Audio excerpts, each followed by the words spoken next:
No witam Was serdecznie, moi drodzy. Mamy poniedziałek, 9 listopada. Zgodnie z obietnicą oraz Waszymi sugestiami i prośbami przygotowałem Wam ten materiał, w którym zebrałem w całość te wszystkie wypowiedzi z ostatnich tygodni, wypowiedzi lekarzy, wypowiedzi specjalistów, wypowiedzi ludzi, których nasz rząd przedstawia jako specjalistów, których słucha, przedstawia nam ich jako swoich doradców. Niestety, jak sami się przekonaliście w tych filmach, które wrzucałem, ci ludzie niestety mówią co innego. Ci specjaliści twierdzą, że rząd w żaden sposób nie realizuje polityki, którą z nimi ustala, albo którą oni sugerują jako ludzie od wielu, wielu lat spotykający się z właśnie takimi sytuacjami jak obecna.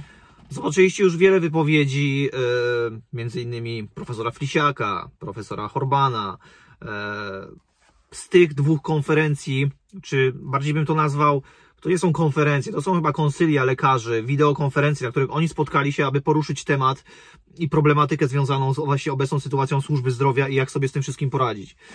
To, co ja Wam pokazywałem na relacjach, to jest procent tej całej konferencji, ja to tak będę nazywał. To jest procent, a to, co zobaczycie w tym filmie, to jest w zasadzie najważniejsze fragmenty, które ja wyciąłem i chcę Wam je przekazać i chcę, żebyście przekazali je innym, bo to przeraża, to przerazi Was, przeraża mnie, zapewne wiele osób również i to po prostu nasuwa mnóstwo pytań, które są naprawdę bardzo, bardzo dziwne, bo nie wiadomo tak naprawdę do końca nadal, co robi polski rząd, co robi Mateusz Morawiecki, co robi minister zdrowia, czyją politykę oni realizują i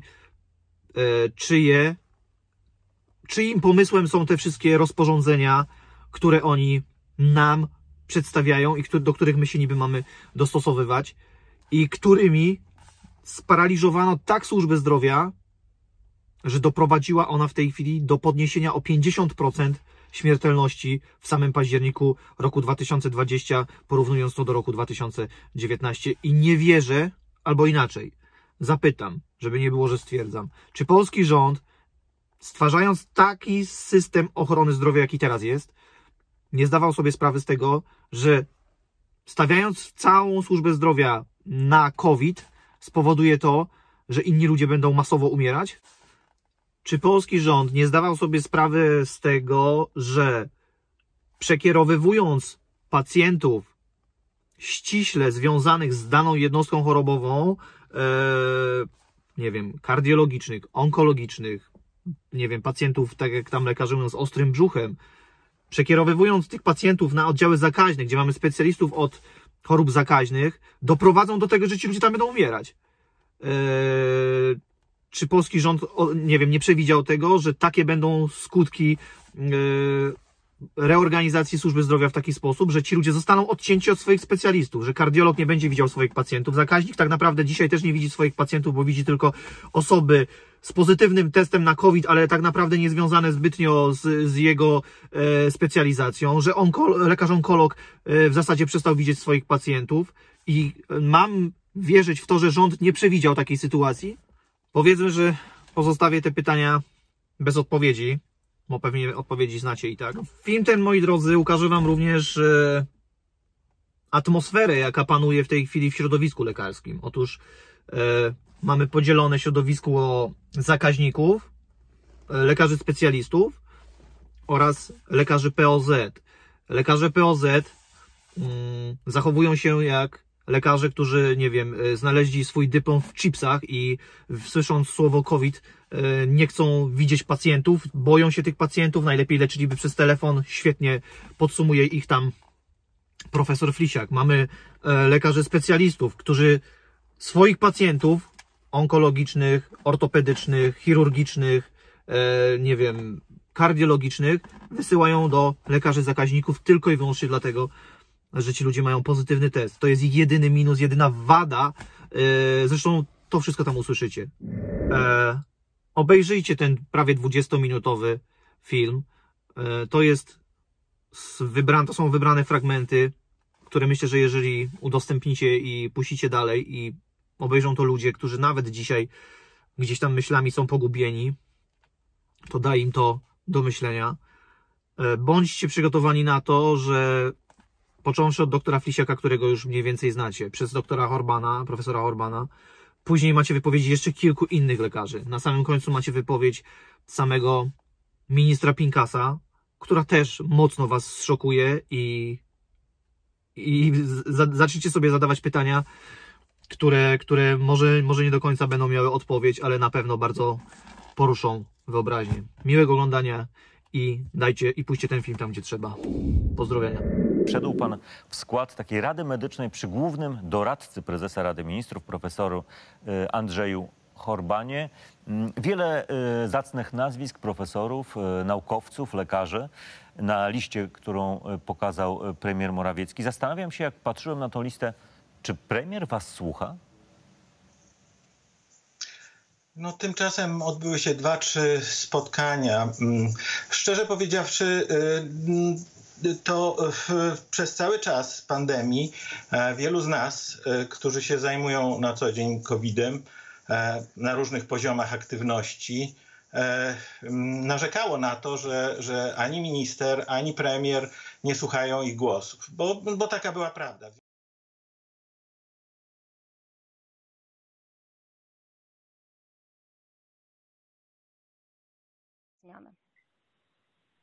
Proszę mnie uprzejmie nie pytać, bo ja po pierwsze nie mam oficjalnie żadnego umocowania jako osoba mówiąca w imieniu ministra zdrowia. Po drugie, część zmian, które pan minister wprowadził, są dla mnie kompletnie niezrozumiałe i niezgodne z tym, co żeśmy proponowali jako lekarze chorób zakaźnych. W związku z tym nie czuję się absolutnie upoważniony do występowania w imieniu ministra zdrowia. Rozumiem. Dziękuję, panie profesorze. Mogę powiedzieć tylko to, co my żeśmy proponowali jako lekarze chorób zakaźnych, bo to nie jest tylko moja propozycja, ale ogółu kolegów i nie tylko lekarzy chorób zakaźnych, ale stacji sanitarno-epidemiologicznych, które od pół roku zajmują się pacjentami z COVID-em i którzy już zajmują się po raz enty, żeby nie wskazywać na moje siwe włosy, kolejnymi epidemiami chorób przenoszonych drogą kropelkową czy drogą oddechową, ponieważ jest to dokładnie mniej więcej ten sam schemat, który powinniśmy zastosować. To tylko tyle, natomiast proszę mnie nie mówić nic na temat, nie prosić mnie o komentarz, ani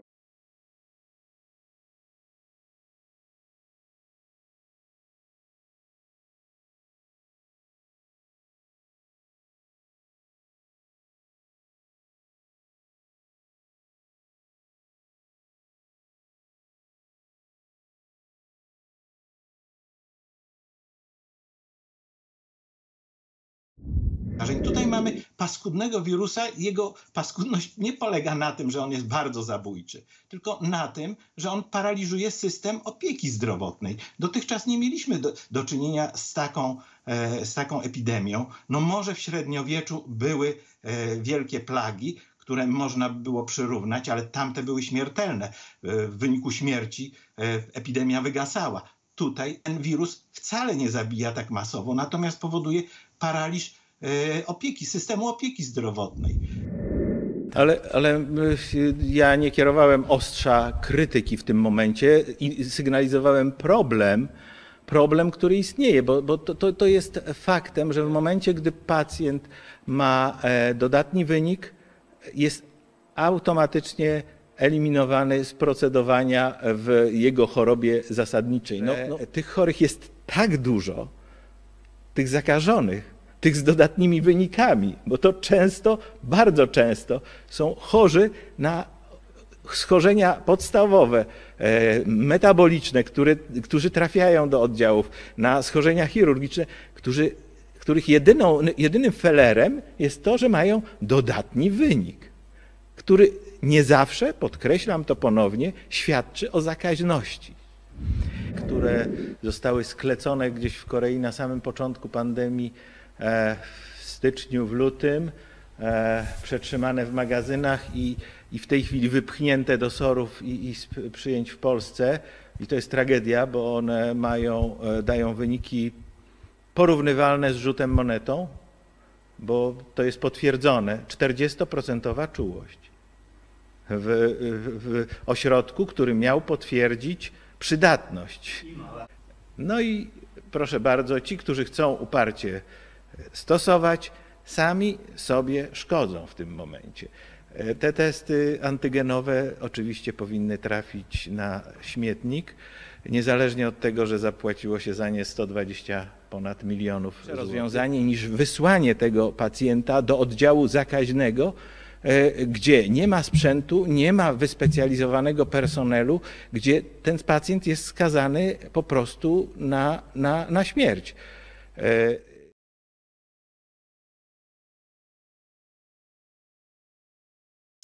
Zamrożeni w tej chwili. Oddziały zakaźne od pół roku są zamrożone, bo nie pozwala nam się zajmować innymi chorymi. My w tej chwili, to my prosimy, żeby nas odmrozić, żeby móc hospitalizować pacjentów z innymi chorobami zakaźnymi i nie tylko. Dziękuję. Ja nie jestem pewien, czy nadal COVID jest najważniejszym elementem zdrowotnym, bo tych poważnych, dramatycznych elementów medycznych jest mnóstwo, a ja to oglądam na co dzień, lecząc dziesiątki czy tysiące chorych. Taka jest prawda. I mój niepokój jest, żebyśmy nie wpadli w różnego rodzaju rozporządzenia, zarządzenia i diabli wiedzą jeszcze co, które nie dają rozwiązań systemowych. Tak sobie myślę. One są na pewno potrzebne, ale nie możemy się w tej chwili rozwodnić na rzeczy takie, które jakby stają się takim trochę bokiem tego wszystkiego. A chory jest biedny. Pan profesor Flisiak, widzę, chciałby powiedzieć.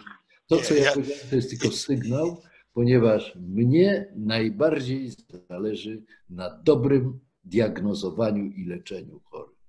I tyle. Dobro chorego i nieprzegapianie, nie puszczanie chorób, które mogą decydować o jego życiu. Przepraszam, że w tej chwili tak troszkę zdecydowanie to powiedziałem, ale mam często odbiór, że system, który sprowadza się do niuansów, do dziesiątków mniejszych, drobnych szczegółów powoduje, że nie dbamy i nie leczymy chorego lub nie będziemy dbali, leczyli chorego tak, jak tym chorym się to należy. Muszę coś dodać. Tak. Bardzo proszę. Odnośnie strategii, podobała mi się wersja pierwotna. Nie wyobrażałem sobie dotychczas, że rzecz, której nauczano medyków od stuleci, zostanie wyrzucone do kosza, że rozpoznanie można stawiać bez badania. Nie wyobrażam sobie i nie zgadzam się na to, że badanie laboratoryjne, badanie dodatkowe ma poprzedzać badanie fizykalne i przeprowadzenie wywiadu przez pacjenta. Jako nauczyciel akademicki nie wiem, jak mam wytłumaczyć studentom, że powinni stosować się do tych zasad, które przed wiekami zostały ustalone. Jeżeli chodzi o negocjacje w ministerstwie, trochę przykro mi było, że w tych negocjacjach przede wszystkim uczestniczyli i negocjowali coś niby w interesie pacjenta lekarze rodzinni, natomiast ignorowano zdanie tych, którzy mają doświadczenie z tą chorobą i innymi chorobami zakaźnymi. I teraz powiem coś, co być może będzie kontrowersyjne, bo nikt chyba jeszcze na to się nie odważył. Powinniśmy iść w kierunku modelu szwedzkiego, proszę Państwa. W tej chwili Szwedzi popełnili błąd, bo oni poszli w ślepo w ten model. My mamy doświadczenie 6 miesięcy i wiemy, jak wygląda ta choroba, jak ona się kształtuje, jakie zagrożenie faktycznie stanowi. Powinniśmy wracać do normy. Jeżeli chodzi o zakaźników, my jesteśmy w tej zdecydowani wracać do naszych pacjentów, którzy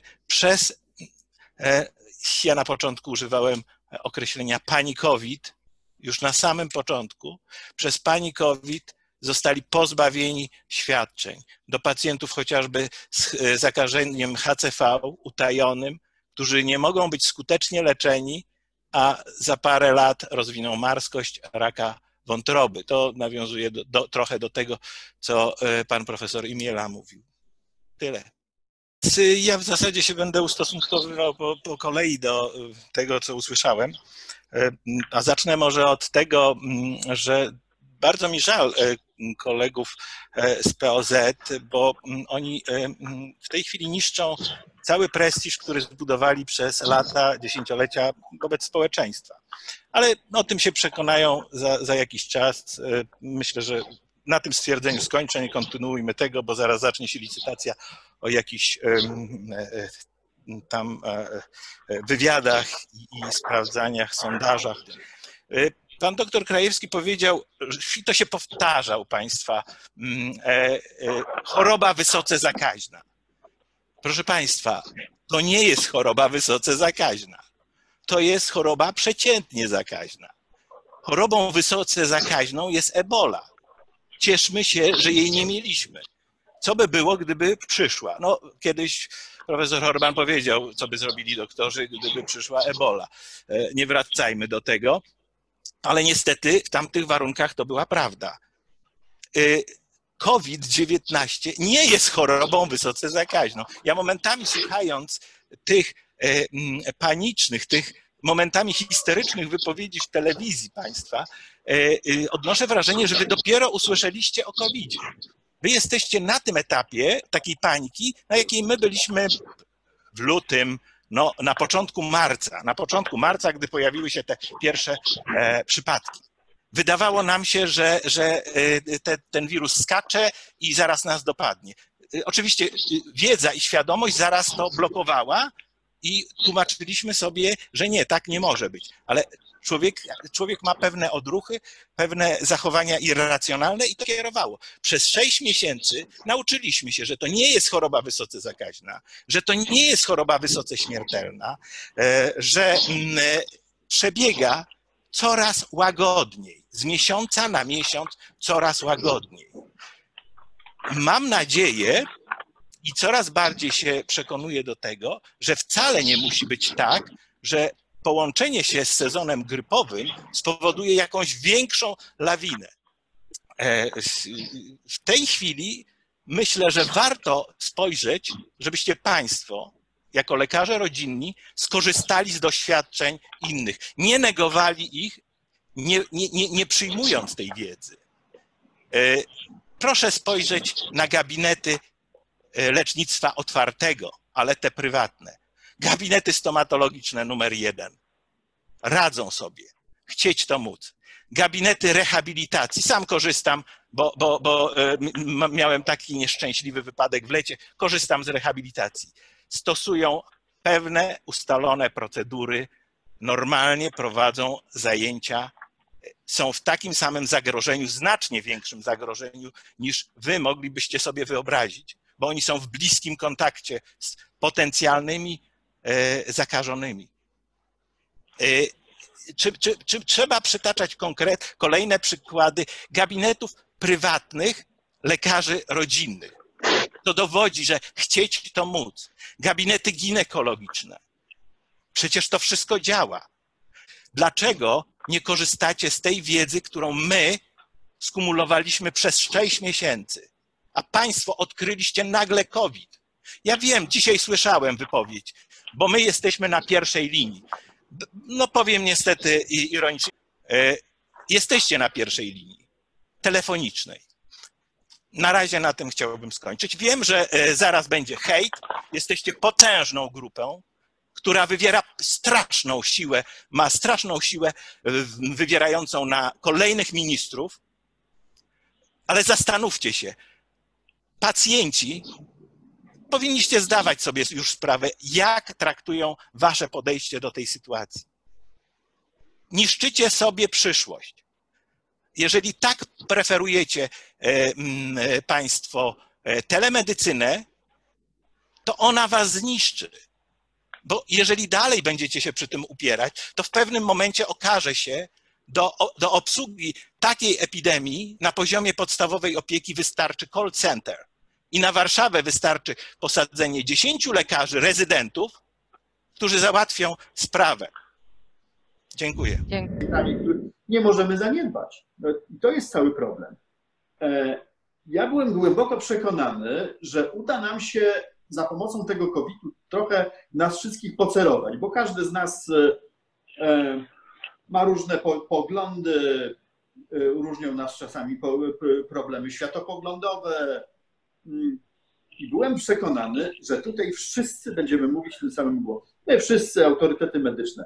W którymś momencie weszła jakaś polityka, w którymś momencie weszły nasze partykularne interesy, w którymś momencie weszło coś, co ja odrzucam jako lekarz, to znaczy jakieś działania, które są dla mnie nie do końca etyczne. Ja się z tym wszystkim spotykałem jako główny inspektor i mam na to twarde dane, ale możemy to zamknąć. Teraz, prawda? Tak. Szczerze mówiąc, to 2 pacjentów wysłaliśmy przez cały ten okres na respirator. Nie wiem dlaczego. Dlaczego? Dlatego, że choroba lekka, czy dlatego, że tak dobrze leczymy?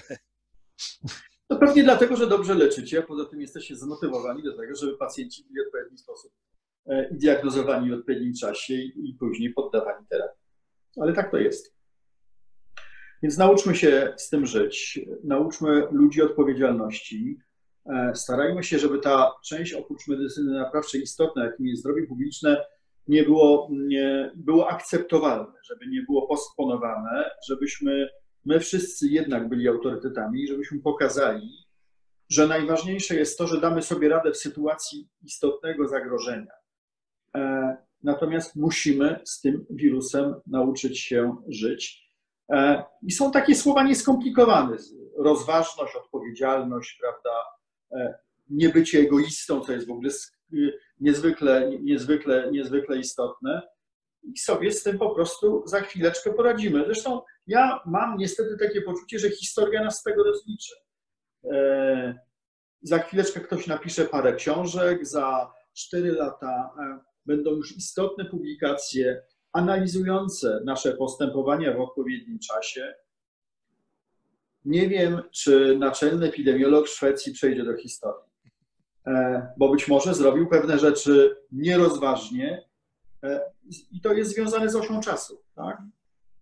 Teraz możemy popatrzeć się na to, co on zrobił i kiedy mamy potencjał do tego, żeby służyć najsłabszym, no to możemy sobie pozwolić na pewne rzeczy, które do tej pory były nieakceptowalne, tak? Ponieważ byliśmy bardzo pragmatyczni i nasze postępowanie było niezwykle jednoznaczne. Teraz można sobie pozwolić na inne podejście do pandemii, ale to musi zrobić cały świat.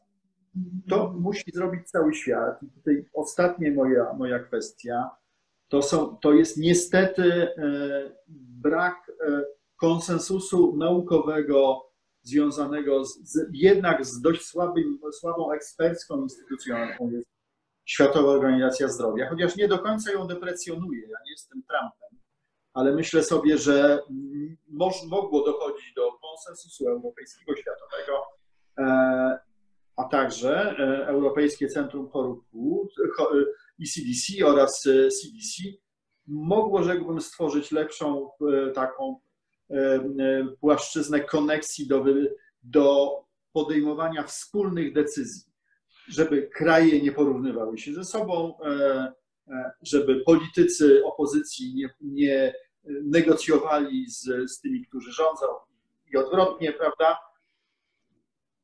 Świat się wiele nauczył na tym wirusie. Dla mnie, tego się boję powiedzieć, ale tak mi się wydaje, że jeżeli będziemy mieli wirus, który będzie miał zupełnie inne R0 i będzie bardziej groźny, to byśmy przeszli manewry.